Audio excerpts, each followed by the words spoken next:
네, 우리 대학부 학생들이 오늘 다 마치고 돌아왔는데 이제 거기서 예배 드리고 오늘 여기 많이 없다 그랬는데 그래도 여러분 또 대학부가 아니신 분들도 많이 오셔서 이렇게 같이 함께 예배 드려서 너무나 감사합니다. 오늘 월십 오버플로우 네 번째 마지막 시간이고요. 열방으로 넘치는 예배라는 주제로 Worship Overflowing to the Nations라는 주제로 여러분과 함께 말씀을 나누도록 하겠습니다. 요즘 안수집사 훈련을 하고 있습니다. 이번에 이제 2기에 저희가 이렇게 지난 작년에 선출된 분들과 함께 이제 이분들을 같이 책을 읽으면서 같이 함께 훈련을 하고 있는데 저희가 요즘 읽고 있는 책이에요. 담장을 넘는 크리스천, 되게 유명한 책이고 미국 서밋 교회라고 서밋 처치라는 곳에 담임이신 J.D. 그리어 목사님의 목회 철학을 담고 있는 책입니다. 되게 술술 읽히고 되게 재밌는 책인 것 같아요.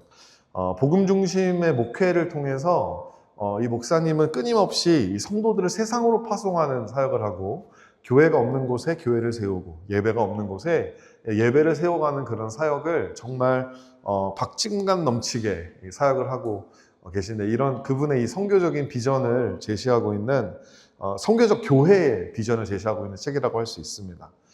이 책에서 교회가 성장하기 위해서 사용할 수 있는 두 가지 접근 방식을 소개하고 있는데 두 가지가 있는데 첫 번째가 흡인적 접근, attractional approach가 있고 또 이제 선교적 접근, missional approach 이 두 가지가 있다고 합니다.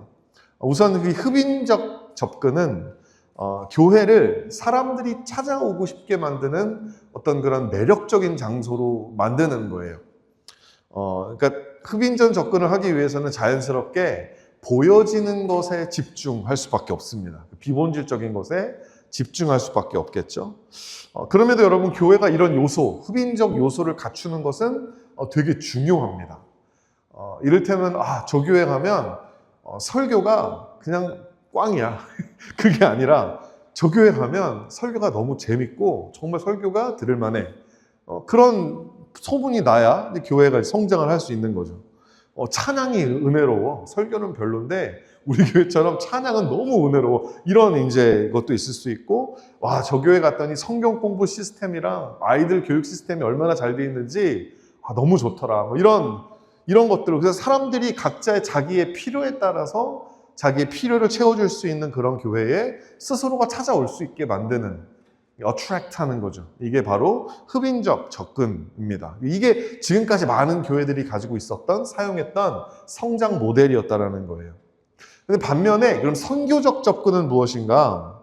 이거는요, 여러분, 교회 밖에 있는 사람들에게 가는 겁니다. 교회에서 기다려서 사람들이 오기를 기다리는 게 아니라 교회 밖에 있는 비신자라든지 우리 말로는 탕자들 있잖아요. 교회를 떠난 사람들에게 교회가 먼저 찾아가는 거죠. 이 관점은 이 오늘날 많은 사람들이 가지고 있는 이 마음과 그들의 삶의 필요를 교회가 다 채워줄 수 없다라는 걸 인정하는 거죠. 아무리 여러분 예배가 화려하게 우리가 예배를 화려하게 해도 사실은 불핑 콘서트보다 화려할 수는 없잖아요. 그렇죠? 아무리 여러분 설교가 유익하고 재미가 있어도 사실은 테드토크 15분 그거 듣는 게 더 유익할 때가 있지 않습니까? 여러분 이렇게 우리가 예배를 아무리 화려하게 사람들에게 어트랙트 하려고 해도 거기에는 이제 한계가 있다라고 하는 거죠. 성경 공부도 사실은 유튜브 가면요, 내가 원하는 주제, 내가 원하는 책 공부할 수 있습니다. 그리고 치열한 입시 경쟁 구도를 살아가는 우리의 삶 속에서 여러분 교회 교육은요, 여러분 정말 우선순위가 될 수가 없어요. 그렇기 때문에 교회는 이제부터는 앉아서 사람들이 우리 교회 오기만을 기다리는 게 아니라 이제는 나서야 된다. 이게 이제 선교적 접근인 거죠. 그래서 내가 일터에 가면 내가 교회가 되고, 그리고 이웃들 가운데 내가 예수님의 사랑을 그리스도의 사랑을 드러내는 삶을 살고 이렇게 그러니까 여러분이 스스로를 바라봤을 때 아니면 여러분들 우리 교회를 바라봤을 때 여러분 어떠십니까? 우리 교회는 흡인적인 교회일까요? 아니면 선교적인 교회일까요? 나중에 이제 목장 시간에 한번 나눠보시고요. 여러분 사실 이 두 가지 접근이 동시다발적으로 필요합니다. attractional도 해야 되고 그리고 missional, 두 가지가 spontaneously, simultaneously 동시에 가지고 있어야 돼요. 여러분 교회 안에 흡인적 접근이 있어야 교회가 구심점이 생기게 됩니다. 그 교회라고 하는 어떤 한 구심점을 통해서 사람들이 계속 모이고 계속 사람들이 같이 예배드리고 같이 양육을 받고 그 교회, 그 인프라스트럭처가 필요한 거죠. 여러분 뭐 설마 그럴 일은 없겠지만 만약에 우리 교회 모든 성도들이 다 선교지에 선교 현장으로 다 간다고 생각해 보세요. 너도 나도 할 것 없이 주님 제가 여기 싸우니 저를 보내셔서 다 그래가지고 교회가 텅텅 비었어요. 그러면 이제 선교를 할 수 있는 어떤 그 구심점, 그 발판 자체가 없어지는 거나 마찬가지겠죠. 인프라스트럭처가 무너지는 거예요. 그러면 여러분 우리는 누군가를 전도를 해도 데려갈 교회가 없고 나를 양육해 줄 수 있는 교회가 사라지는 겁니다. 그러니까 미셔널로만 그냥 흩어지기만 하는 것도 사실 이게 옳은 게 아니라는 것이죠. 근데 반대로 교회가 흡인적인 요소, 사람들을 어떻게 어트랙트 할까? 어떻게 우리 교회가 더 커지고 사람들을 더 많이 끌어모을까? 여기에만 몰두돼서 하나님의 말씀대로 흩어지는 선교적 사명을 등한시하면 교회가 그때부터 부패하기 시작합니다. 교회가 그때부터 이 권력이 되기 시작합니다. 직분이 아니라 섬김의 자리가 아니라 권력의 자리, 기득권의 자리. 그러니까 복음 중심으로 모이는 교회가 아니라 내 필요 중심으로. 나는 이게 필요하니까 저 교회 가야지. 이번 주 주일은 내가 이게 필요하니까 또 저 교회 가야지. 이게 계속 그냥 필요 중심적으로 그렇게 진정한 교회가 되지 못한다라고 하는 것이죠. 여러분 결국 교회는요 모이고 attract, 흩어지고 mission 이 두 가지가 계속해서 번갈아가며 동시다발적으로 이루어지는 공동체여야 합니다. 참된 예배는 반드시 선교로 흘러넘칩니다. 같이 함께 따라해 보실까요? 참된 예배는 반드시 선교로 흘러넘칩니다. 할렐루야. True worship inevitably overflows to mission. 예수님이 부활하시고 나서 제자들에게 많은 것들을 말씀하셨는데 그 정말 승천하시기 직전에 주신 당부가 뭐였냐면요. 너희들 가라! 이게 아니라 먼저 뭐라 그러셨냐면 너희는 예루살렘을 떠나지 말고 뭐죠? 모이라는 거였어요. 예루살렘에서 모이라는 거였죠. 내게서 드리는 아버지의 약속을 기다려라. 그 약속이 뭡니까? 요한을 물로 세례를 주었으나 너희는 여러 날이 지나지 않아서 성령으로 세례를 받을 것이다. 이게 모여야 돼. 모여야 우리는 성령으로 세례를 받게 됩니다. 근데 그럼 성령 세례를 받게 되면 어떤 일이 일어납니까? 우리 이어지는 말씀 8절 말씀 읽어보겠습니다. 시작. 성령이 너희에게 내리시면 너희는 능력을 받고 예루살렘과 온 유대와 사마리아에서 그리고 마침내 땅 끝에까지 이르러 내 증인이 될 것이다. 아멘? 아멘. 여러분 모여서 성령을 받으면 그 다음에는 흩어지는 거예요. 이게 교회입니다. 여러분 실질적으로 여러분 성령의 임재가 그날 120명 모여 있었던 마가의 다락방에 내렸어요. 그리고 나서 엄청나게 폭발적인 부흥의 역사가 일어났고 그때부터 예루살렘은 엄청나게 흡인적 교회, attractional church. 사람들이 정말 예루살렘 교회를 바라보면서 어떻게 이런 공동체가 있을 수 있나? 사람들이 다 정말 너무너무 좋아했고 하루에 수천 명씩 막 세례를 받는 엄청난 기적과 같은 부흥의 역사가 막 일어나게 되었습니다. 그러면서 집사들이 세워졌고 교회 안에 인프라스트럭처가 만들어졌고 이렇게 막 예루살렘 교회가 폭발적으로 성장을 하는데 어느 날 어떤 일이 생기죠? 사도행전 8장 1절에 예루살렘 교회에 아무도 예상하지 못했던 큰 박해가 일어납니다. 그래서 사도 이외에는 모두 유대 지방과 사마리아 지방으로 흩어지게 되죠. 근데 여러분 이 말씀을 잘 보면 사도행전 1장 8절에서 하나님이 예수님이 말씀하셨던 그 일이 너희가 성령을 받으면 능력을 받아서 흩어질 거라고 하셨던 그 순서대로 그 박해를 통해 그 일이 진행되는 것을 볼 수가 있죠. 그 박해로 인하여서 예루살렘에만 모여 있었던 교회가 이제는 온 유대와 사마리아로, 그리고 사도행전을 끝까지 읽어보면 땅끝으로 교회가 흩어지고 퍼지는 이야기를 우리가 보게 됩니다. 여러분, 누가 생각했겠어요? 박해로 인해서, 그 안 좋은 일로 인해서 하나님의 뜻이 모여있는 교회에서 흩어지는 교회로 이렇게 하나님의 뜻이 이루어지게 될 줄은 아무도 상상을 하지 못했을 것입니다. 저희도 아무도 예상치 못했고 상상치 못했던 일을 지난 크리스마스에 겪었죠. 그래서 그 크리스마스에 겪었던 그 일들이 저는 하나님의 그 섭리 가운데 우리를 모이는 교회에서 이제는 흩어지는 교회로 하나님께서 계속해서 우리를 그냥 우리만 바라보고 우리 공동체, 내 사역, 내 팀, 내 목장, 이렇게 우리가 사실 모이는 것도 중요한데 그것과 마찬가지로 중요한 흩어지는 일로 하나님께서 우리의 시선을 좀 돌려주시기 위해서 이런 일들이 우리 교회에 또 일어난 게 아닐까, 또 이런 묵상을 해보게 됩니다. 하나님께서 우리를 흩으실 것입니다. 믿으십니까? 우리를 넘쳐나게 하실 것입니다. 그러면 우리가 무엇으로 열방에 넘쳐나야 될까? 오늘 본문을 통해 세 가지를 살펴보기 원하는데, 첫 번째로 하나님의 임재가 넘쳐나는 것입니다. 열방으로. His presence overflowing to the nations. 오늘 본문 이사야서 6장입니다. 6장에 보면 이사야가 선지자가 되기 전에 제사장이었거든요. 제사장이니까 당연히 성전에서 제사를 드리고 있었어요. 예배를 드리고 있다가 갑자기 어느 날 경험하게 된 놀라운, 형언할 수 없는 하나님의 임재를 이야기하고 있습니다. 이사야서 6장 1절에서 3절까지 말씀 보면, 우시아 왕이 죽던 해에 나는 높이 들린 보좌에 앉아 계시는 주님을 배웠는데, 여러분 지금 주님이 보이십니까? 그냥 매주마다 일어난 일이 아니에요. 그냥 여느 주마다 그냥 제사장이니까 예배를 드리고 있는데 어느 날 갑자기, 어느 주일날 갑자기 눈앞에 주님이 나타난 거예요. 그의 옷자락이 성전에 가득 차 있었다. 그분 위로는 스랍들이, 천사들이 서 있는데 스랍들은 저보다 날개 6을 가지고 있었다. 둘러는 얼굴을 가리고 둘러는 발을 가리고 나머지 둘러는 날고 있었다. 그리고 그들은 큰 소리로 노래를 부르며 화답하였다. 거룩하다, 거룩하다, 거룩하시다. 만군의 주님, 그의 온 땅에 그의 영광이 가득하다. 이 찬양 소리가, 여러분 정말 이런 광경을 그냥 상상해서 쓴 게 아니라 정말 실질적으로 본 겁니다. 여러분, 이런 하나님의 임재, 이건 그냥 make believe가 아니라 그냥 느끼는 척하는 게 아니라 정말 내가 이거 부인할 수 없는 이런 압도적인 현현을 여러분은 혹시 경험해 보신 적이 있으신가요? 오늘도 여러분 어떻게 보면 그냥 익숙한 주일일 수 있어요.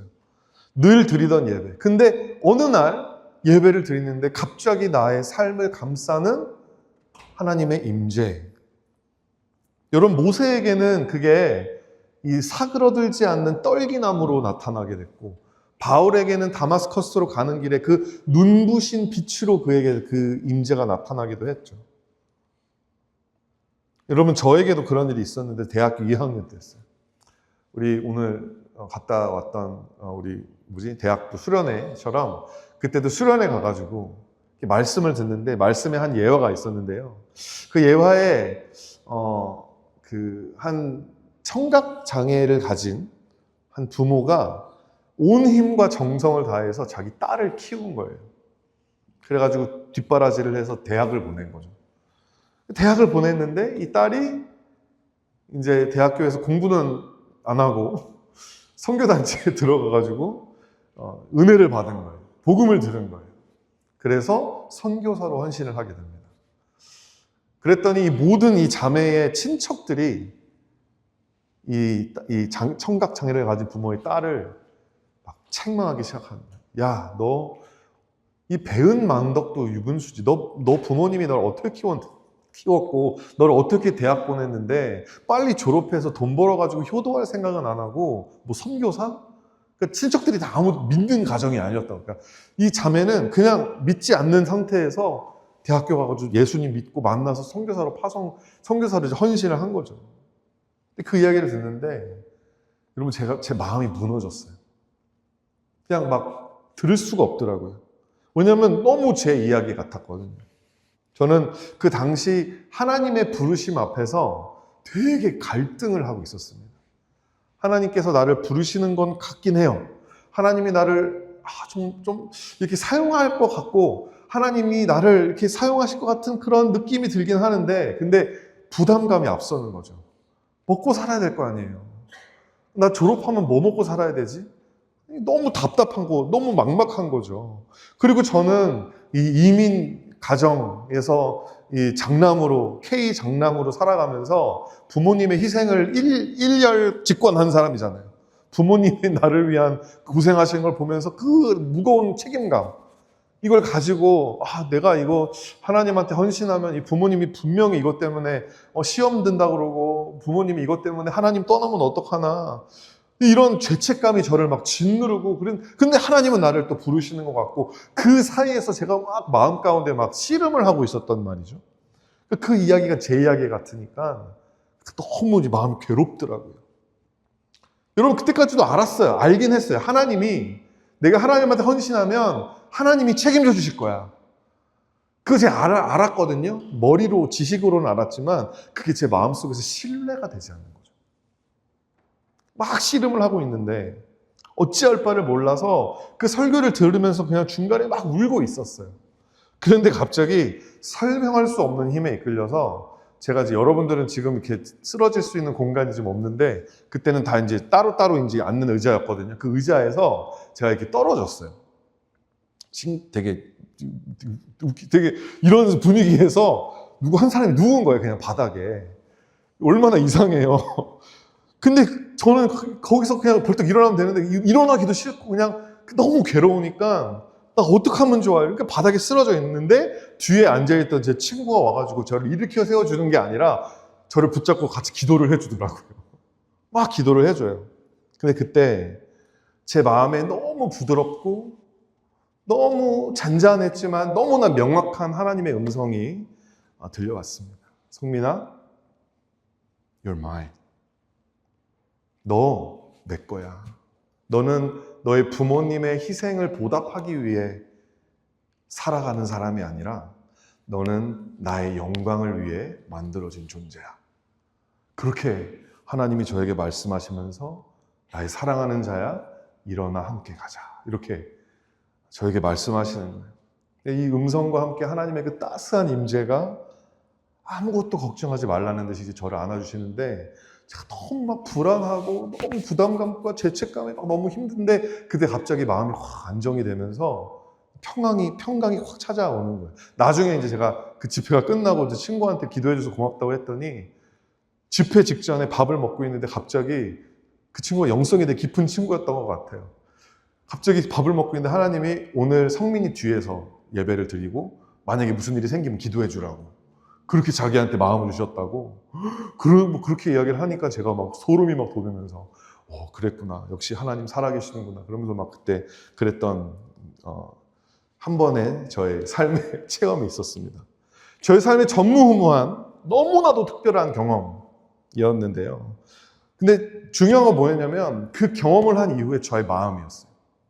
그 전에는 제가 이렇게 부모님도 기쁘게 해야 되고 그리고 나도 먹고 살 길을 찾아야 되고 하나님한테 헌신도 해야 되고 이 모든 것에 이렇게 묶여가지고 이게 막 이렇게 어디를 갈팡질팡하고 있었다면 이제는 이 내 마음 가운데 그게 인정이 되면 나는 하나님 거니까 난 이제 하나님께 헌신해야 되는 거니까 그치. 여러분 사실 부모님에 대한 부담감은 누가 없습니다. 저는 지금도 있어요. 지금도 부모님 막 이렇게 눈 오면 이거 가서 눈이라도 한번 치워드려야 되는데 그런 부담감은 가지고 살죠. 지금도.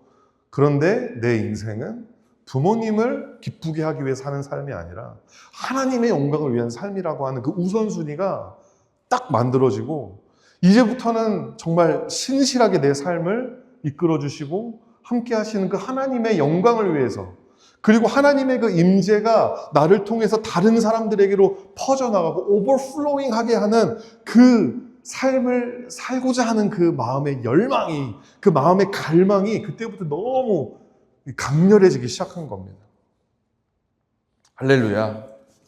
여러분, 정말 지금도 여러분 그래서 너무 감사한 게 제가 그때부터 지금까지 이제 거의 20년의 시간이 지났는데 그 이후로 하나님께서 저를 너무나 신실하게 이끌어 주셔서 지금 이 목회의 자리를 통해서 제 안에 제가 그때 느꼈던 하나님의 임재가 지금 여러분들의 삶 가운데로 계속해서 오버플로잉 되고 넘쳐나고 있는 중인 거로 저는 믿고 있어요. 여러분, 저는 혼자서.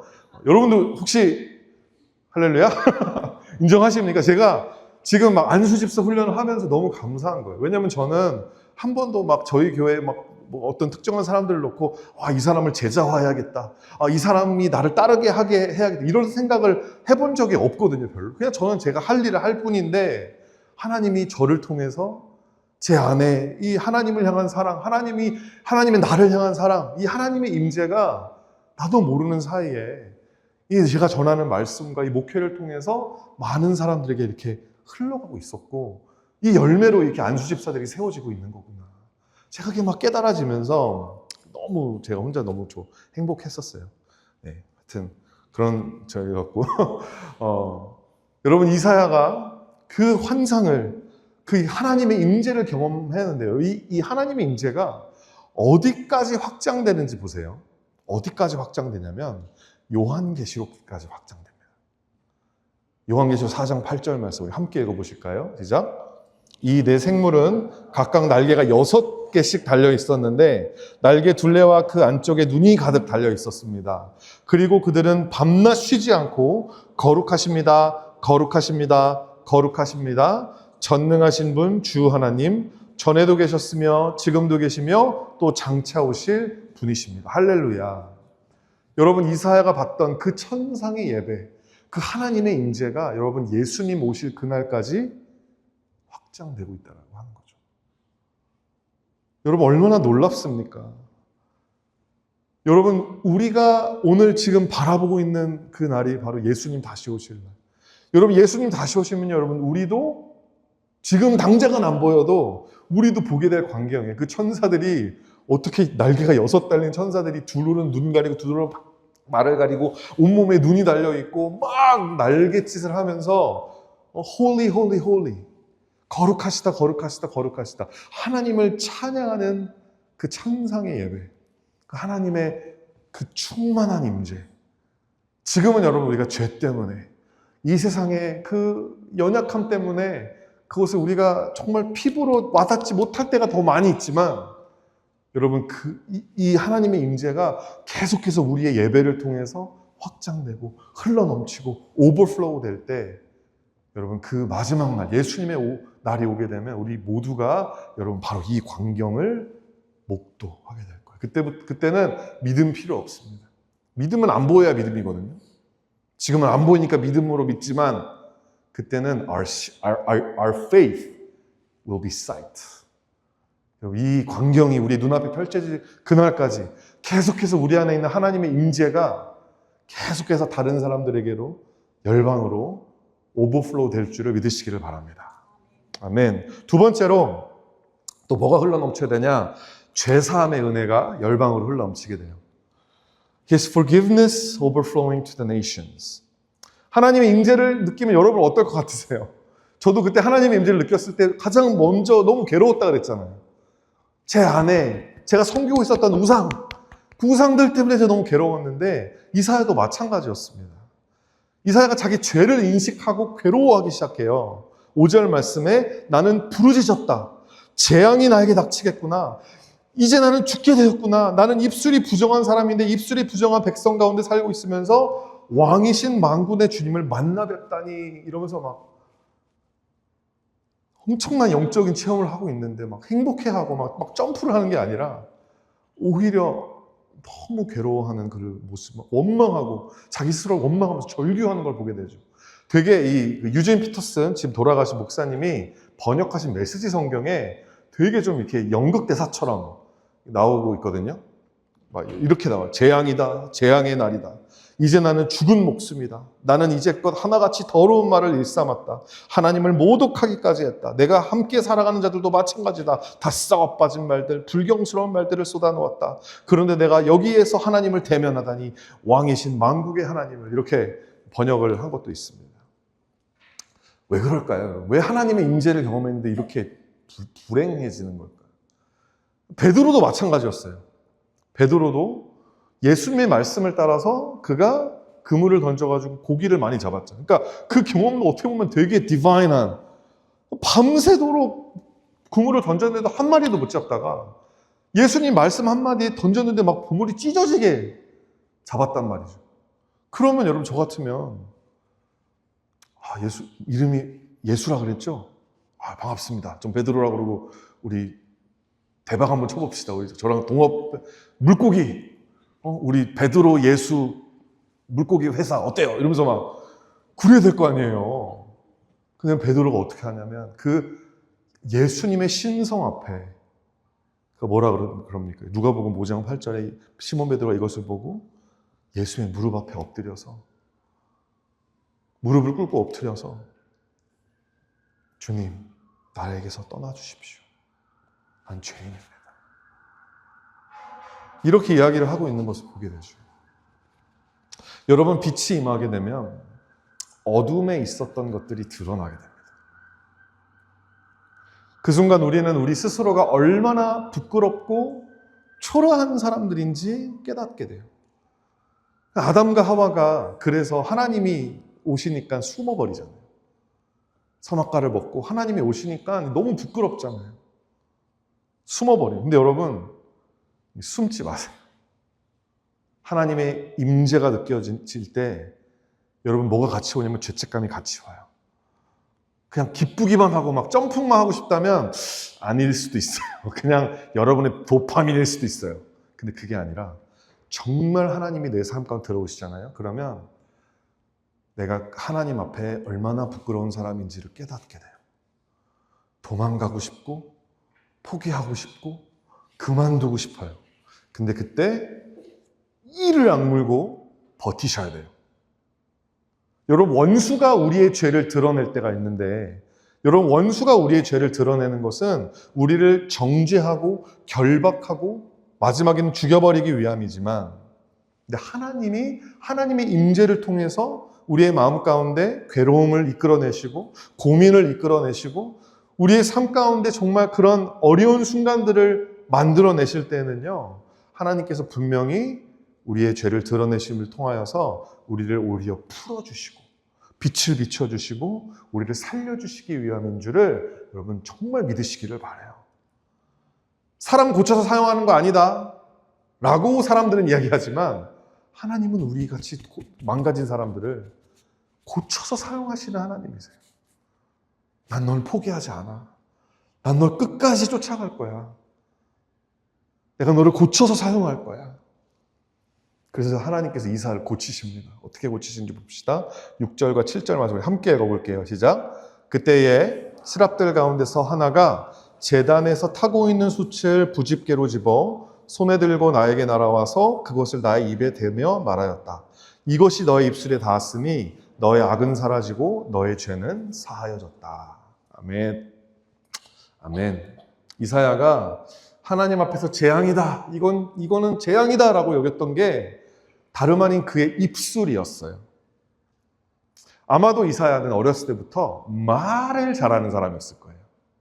말을 너무 잘하는, 표현력이 기가 막히고 썰을 풀면 그냥 사람들이 모여드는 거. 너무 말을 재밌게 하는 그런 사람이었을 가능성이 높습니다. 여러분, 사람이 왜 넘어지고 사람이 왜 악해지죠?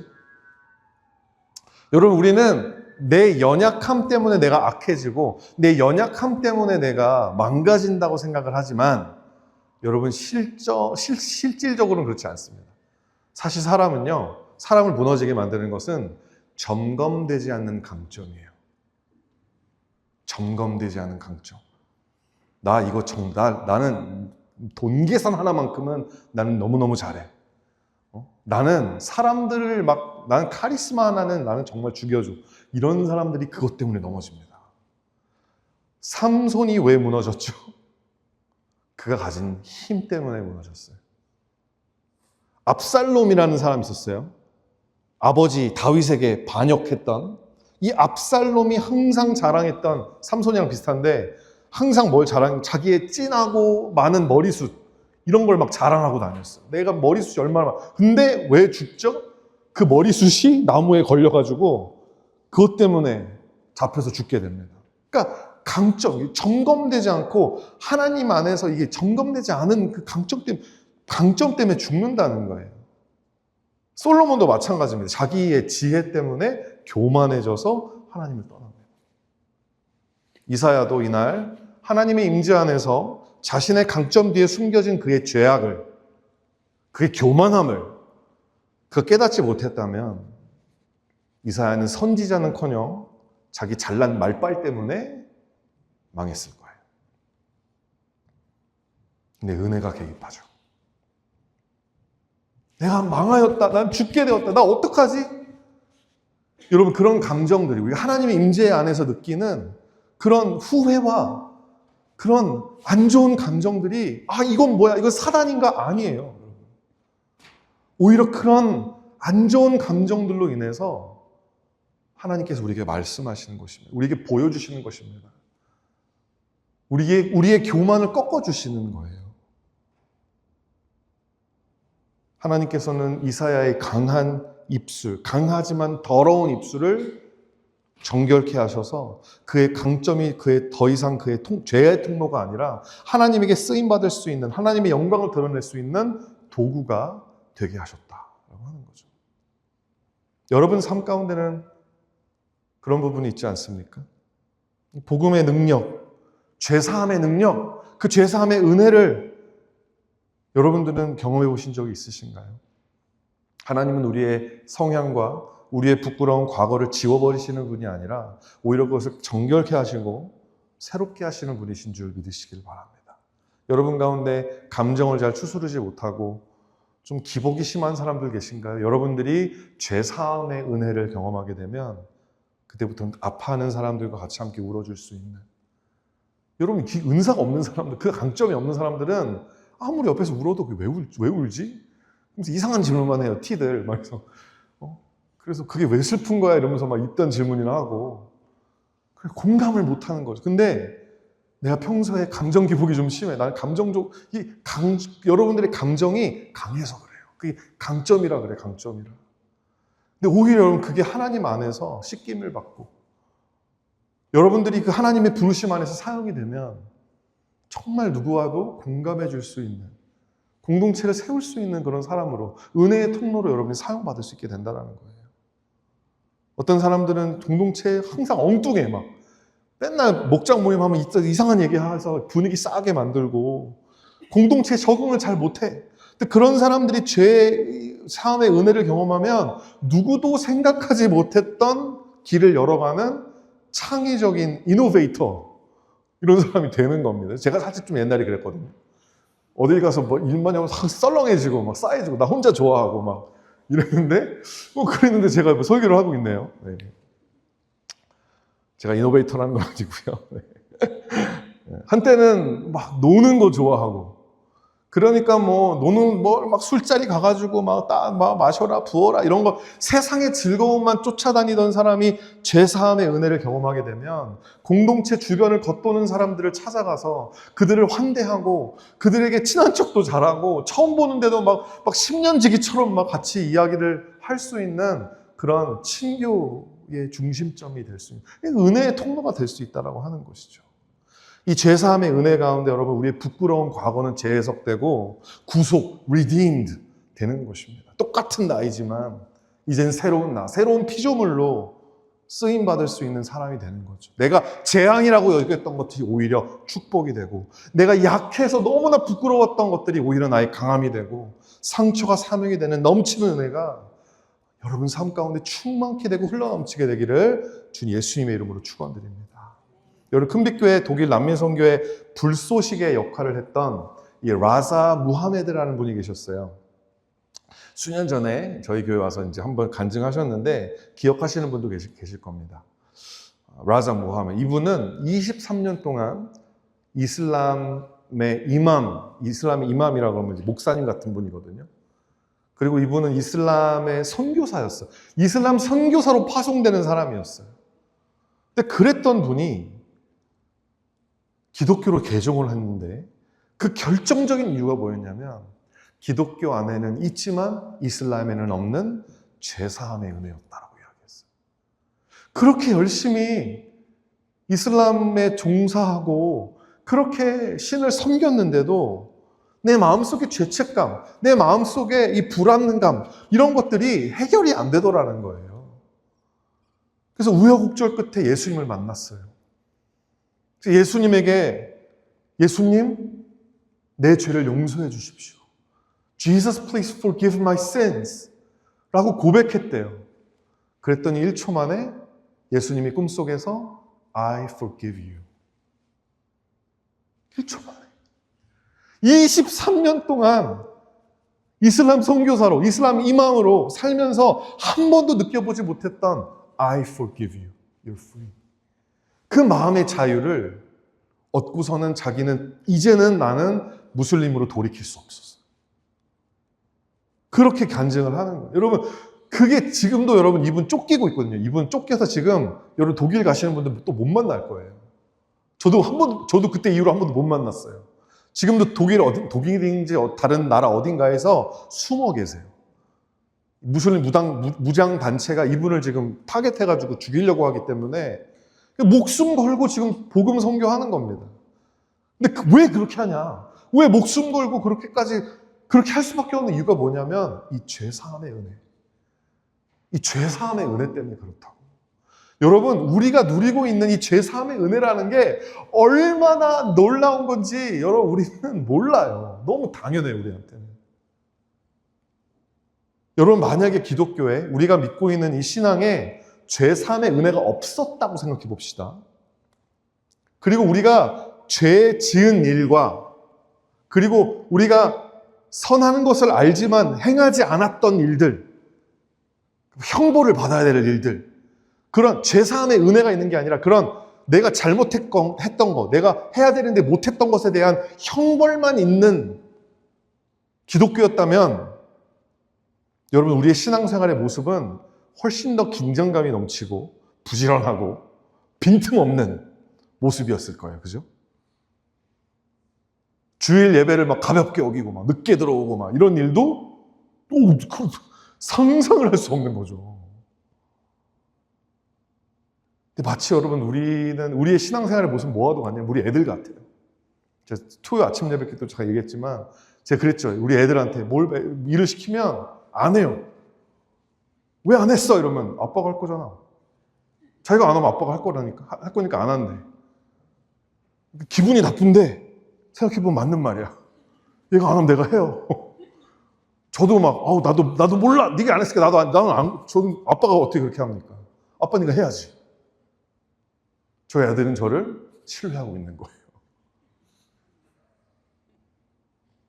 여러분, 우리의 신앙생활도 그래요. 하나님께서 막 흩어지라 안 흩어져. 모여라 안 모여. 왜? 하나님의 사랑을 너무 신뢰하는 거죠. 우리는 마치 넉넉한 부모의 그 케어와 사랑을 듬뿍 받아가지고 아주 그냥 스포일이 돼가지고 그래서 철이 좀 덜 들었어. 그래가지고 이번에 예배 빠져도 하나님이 다 이해하시고 사랑하실 거야. 이번에 뭐 성교? 그냥 그런 거는 그냥 주님 제가 저기 있으니 쟤를 보내서 이거 해도 그냥 괜찮을 거야. 그렇게 해도 하나님은 나를 사랑하실 거야. 근데 여러분 복음이 뭐냐면 그게 맞다라는 거예요. 그게 맞는 말이에요. 내가 불순종해도 하나님 나를 사랑하신다. 믿으십니까? 아멘의 소리가 안 나오네. 부끄럽지만 그게 사실이거든요. 그리고 그 확신 속에서 살아야 돼요, 우리는. 내가 실수하고 내가 때로는 불순종을 하더라도 하나님 나를 사랑하신다. 그게 성경이 증거하는 하나님의 사랑이니까. 그 확신은 틀리지 않았지만 여러분 정말 확신해서 신앙생활을 널널하게 하신다면 정말 그걸 확신해서 이렇게 해도 하나님은 나를 사랑하실 거야 라고 믿으면서 그렇게 하시는 거라면 그럼 적어도 우리가 잊지 말아야 될 건 뭐냐면요. 이 놀라운 죄사함의 은혜, 이 놀라운 복음을 적어도 우리만 알고 있어서는 안 된다는 거예요. 적어도. That's the bottom line. 그럼 진짜 나쁜 거지. 이렇게 놀라운 하나님의 은혜를 누리면서 설렁설렁 이래도 괜찮으니까 이러면서 하고 있으면서 이거를 나 혼자만 알고 있어야지 라고 하는 것은 그건 진짜 아니에요. 하나님은 나중에 정말 벌 받을 수 있어요. 마지막입니다. 마지막 포인트. 하나님의 보내심이 열방으로 흘러넘치게 돼요. His sending overflowing to the nations. 하나님께서 당신의 임재와 이 죄사함의 은혜가 열방으로 넘치게 하시기 위해서 이 교회를 부르신 줄을 믿으시기를 바랍니다. 교회가 존재하는 이유예요. 교회는 이걸 위해서, 이게 중심되어서, 이 선교가 중심되어서 복음 중심, 선교적 영성으로 움직여야 합니다. 우리 필요 중심이 아니라. 베드로전서 2장 9절 말씀 우리 같이 한번 리마인드 해보겠습니다. 함께 읽습니다. 시작. 그러나 여러분은 택하심을 받은 족속이요 왕과 같은 제사장들이요 거룩한 민족이요 하나님의 소유가 된 백성입니다. 그래서 여러분을 어둠에서 불러내어 자기의 놀라운 빛 가운데로 인도하신 분의 업적을 여러분이 선포하는 것입니다. 여기 교회의 정체성과 교회의 사명이 다 나오죠. 그러면 여러분 이 하나님의 보내심은 하나님이 보내셔야 되는데 어떻게 보내심을 받나? 첫 번째로 하나님의 음성을 들어야 돼요. 하나님의 음성 듣는 사람이 보내심을 받습니다. 오늘 본문에 보면 이사야가 하나님의 음성을 듣죠. 8절에 그때 나는 주님께서 말씀하신 음성을 들었다. 뭐라고 하십니까? 내가 누구를 보낼까? 누가 우리를 대신하여 갈 것인가? 자, 여러분 말씀 잘 보세요. 하나님은 여러분들을 보내실 때 야, 너! 가! 이렇게 하지 않으신다는 거예요. 야, 너! 차장님 너 하다가 가! 이렇게 우리에게 딱 이렇게 손을 찍어가지고 지적하면서 우리를 구원하실 때는 지명하여 막 부르시는데 보내실 때는 혼잣말을 하세요. 참네. 혼잣말을 하세요. 여러분 그 성전에 지금 이사야 혼자 있는데 하나님이 혼잣말을 하세요. 내가 누구를 보낼까? 누가 나를 위해 갈고? 이러면서 이렇게 혼잣말. 거기 지금 이사야밖에 없는데 이사야 들으라고 혼잣말을 하시는 거예요. 근데 하나님을 아는 사람은요, 그 음성이 들려요. 하나님 혼잣말을. 하나님의 그냥 그 애가 타는, 지금 라오스와 독일의 사과목에, 그리고 또 우리가 올해는 못 가지만 계속해서 기도와 마음을 보내는 인도에 내가 구원하고 싶은 사람이 저렇게 많이 있는데, 내 사랑이 지금 당장 필요한 사람이 저렇게 많이 있는데 누가 나를 위해 갈까? 누가 나를 위해 대신 내 사랑을 전할까? 하나님 계속 그렇게 혼잣말하고 계세요.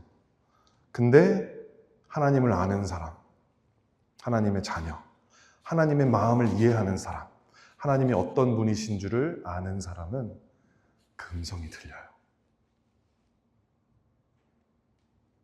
예수님 말씀하셨죠. 요한복음 10장 27절에 내 양들은 내 목소리를 듣는다. 여러분은 지금 이 시간 그 하나님의 혼잣말이 들리십니까? 내가 누구를 위해 갈까? 누가 나를 위해 갈까? 누가 나를 대신해서 그 땅에 갈 수 있을까? 여러분 하나님을 아는 사람이 그 음성을 듣는데, 그럼 두 번째, 그 음성에 순종함으로 응답하는 사람이 보내심을 받게 됩니다. 같이 함께 읽어볼까요? 이사야서 6장 8절입니다. 시작. 내가 아뢰었다. 제가 저기 있습니다. 저를 보내어 주십시오. 누가 제라 그랬어? 제가 저기 있습니다. 제를 보내주십시오. 그게 아니죠. 여러분 하나님의 자녀이기 때문에 그분의 음성을 들어요. 근데 여러분 하나님의 음성 들리면 그럼 불순종도 할 수 있는 거예요. 그때부터. 이게 들리지가 않으면 하나님의 소리가 안 들려. 그러니까 뭐 이거는 가나 안 가나 이거는 불순종이 아니에요. 몰라서 안 간 거니까. 근데 그게 들리잖아요. 그러면 그때부터 불순종이 가능해지기 시작하는 거예요. 요나가 그래서 여러분 요나는 하나님의 뜻을 명확하게 알았어요. 너 니느웨로 가. 하나님의 뜻을 알았어요. 그래서 반대 방향으로 간 거예요. 알기 때문에.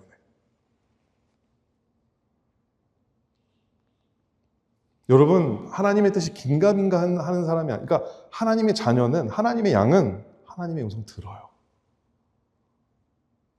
근데 문제는 뭐냐? 그 음성에 아멘, 순종할 것인가? 아니면 요나처럼 반대 방향으로 갈 것인가? 들었는데 못 들은 척 할 것인가? 인 거죠.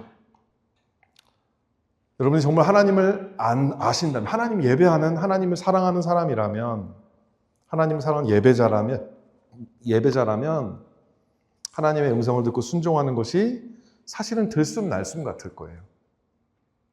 공기가, 산소가 내 안에 들어오면 이산화탄소가 나오는 것처럼 그냥 너무 자연스러운, 하나님을 기쁘시게 하는 일이라면 내가 연약하고 부족하지만 하나님 내가 여기 있어요. 주님 내가 가겠습니다. 주님 나 사용해 주세요.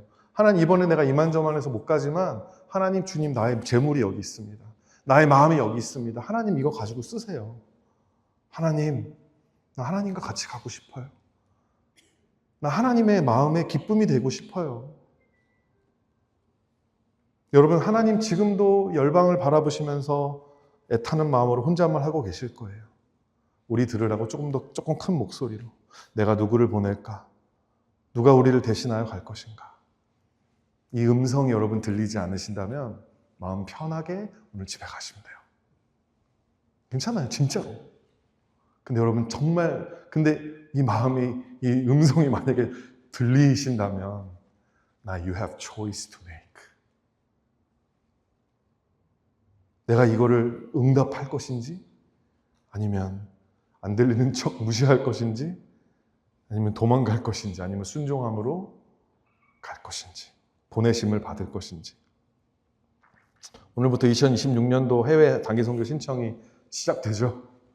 네, 직접 그 땅으로 여러분들을 보내시는 은혜도 경험하시기를 바라고 여러분이 누군가를 보내는 선교도 여러분 충분히 함께 하실 수 있습니다.